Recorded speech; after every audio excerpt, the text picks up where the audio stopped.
If you are headed to Mammoth Cave National Park and going to do the historic tour, you have probably heard about Fat Man's Misery, and you might be a little concerned about whether it's for you or not. So, I took a full video of walking through Fat Man's Misery.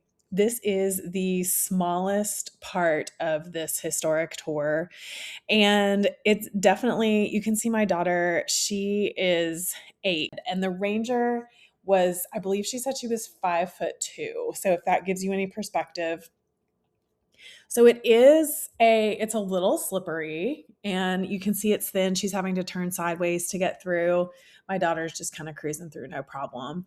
You can see my family behind us. My mother-in-law was a trooper and came, my father-in-law and my husband there, and then of course the rest of the tour group. So the cave, they're very strict about, like, don't touch the cave. This is kind of the one exception because you can't help but touch the cave.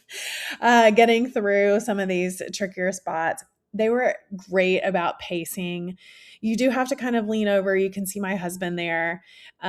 He's having to lean over to get through. And then there's another part that you get to in Fat Man's Misery that's called, I believe it's Tall Man's Agony. And it is really short, where you have to kind of crouch and turn sideways.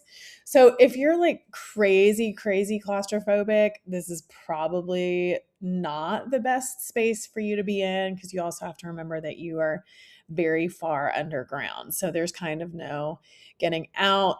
If you're just kind of like, hey, I don't love tight spaces, like, they don't excite me, but it's not really a big deal, you could probably make it through here. I get claustrophobic a little bit, like, especially on airplanes, hilariously, is kind of where I get really nervous.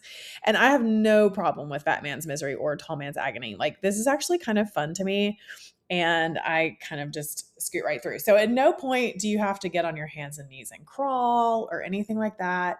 You just have to be careful because it is a little slicker, and you do have to hunch over a little bit. It's well lit. You can see the lights there as well. And I did speed this video up. So this part of the video is 1.5 times the normal speed. The video originally, before I sped it up, was 4 minutes and 33 seconds in length, this portion of the video, this clip.